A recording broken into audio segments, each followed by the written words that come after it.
اعوذ باللہ من الشیطان الرجیم بسم اللہ الرحمن الرحیم۔ السلام علیکم۔ نماز ہمارے لیے ایسے ہی ضروری ہے جیسے ہر انسان کو سانس لینا ضروری ہے۔ اللہ تعالی ہمیں سجدوں کی نعمت سے آشنا کرے، آمین۔ تو یہ قرآن پاک ہے، اردو زبان میں اسے سنا کریں، آپ کی مہربانی ہے، آپ کو اس کا اجر ملے گا۔ تو میں اب چیپٹر نمبر 2 سبا کا شروع کر رہا ہوں۔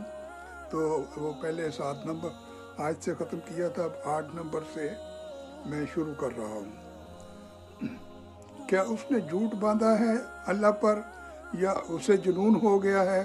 بلکہ وہ لوگ جو آخرت پر ایمان نہیں رکھتے وہ عذاب میں اور دور کی گمراہی میں مبتلا ہیں۔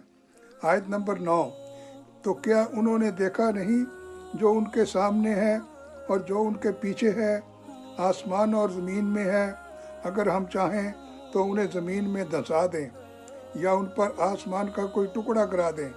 یقیناً اس میں نشانی ہے ہر اس بندے کے لیے جو اللہ سبحانہ تعالیٰ کی طرف سے رجوع کرنے والا ہو۔ آیت نمبر 10، اور ہم نے داؤد کو اپنی طرف سے خاص فضل عطا کیا تھا۔ ہم نے حکم دیا کہ اے پہاڑوں، تم تسبیح کو دہراؤ اس کے ساتھ، اور پرندوں کو بھی یہی حکم دیا تھا۔ ہم نے اس کے لیے لوہے کو نرم کر دیا تھا۔ آیت نمبر 11، کیا کشادہ زریں بناؤ اور کڑیاں ملانے میں ٹھیک ٹھیک اندازہ رکھو، اور تم سب نیک اعمال کرو۔ تم جو کچھ کر رہے ہو میں یقیناً اسے دیکھ رہا ہوں۔ آیت نمبر 12، اور سلیمان علیہ السلام کے لیے ہوا کو مسخر کر دیا تھا، اس کا صبح کو چلنا بھی 1 ماہ کا سفر تھا، اور ہم نے اس کے لیے پگھلے ہوئے تانبے کا چشمہ جاری کر دیا تھا، اور کچھ جن بھی اس کے تابع کر دیے تھے جو اس کے لیے کام کرتے تھے اس کے رب کے حکم سے، اور ان میں سے کوئی بھی ہمارے حکم سے سرتابی کرتا اسے ہم جلا دینے والا عذاب چکھاتے تھے۔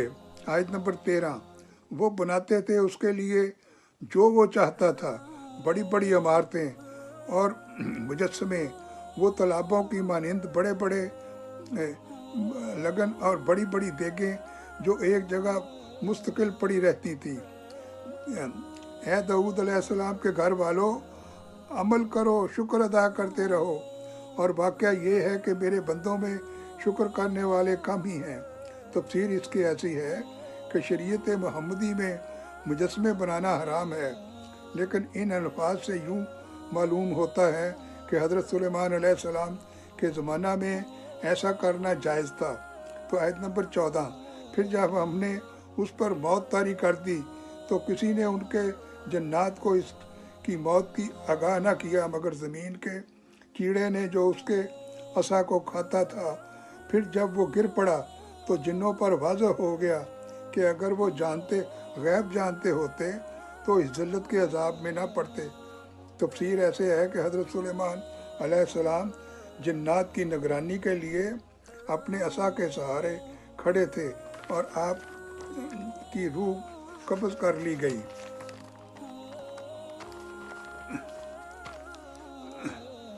مگر آپ کا جسد مبارک اسی طرح کھڑا رہا، یہاں تک کہ دیمک نے آپ کی لاٹھی کو کھا کر کھوکھلا کر دیا۔ اسی دوران جنات آپ کی موت سے بے خبر رہے اور کام میں مصروف رہے، اور یہی سمجھتے رہے کہ آپ کھڑے ان کی نگرانی کر رہے ہیں۔ آیت نمبر 15، اور اس طرح قوم سبا کے لیے بھی ان کے مسکن میں ایک نشانی موجود تھی۔ تفسیر یہ ہے کہ قوم سبا 800 قبل مسیح کے لگ بھگ یمن کے علاقہ میں آباد تھی۔ انہوں نے اپنی پہاڑی علاقوں میں بہت سے بند تعمیر کر رکھے تھے، جن میں سب سے بڑے بند کا نام سد رب تھا۔ ان بندوں سے انہوں نے چھوٹی چھوٹی بڑی بڑی نہریں نکال کر میدانی علاقوں کو سیراب کرنے کا مرطوب مؤثر نظام بنا رکھا تھا۔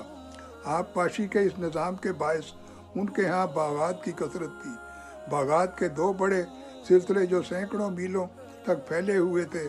بہرحال یہ اپنے وقت کی بڑی خوشحال اور طاقتور قوم تھی، مگر آہستہ آہستہ یہ لوگ مذہبی و اخلاقی زوال کا شکار ہو گئے۔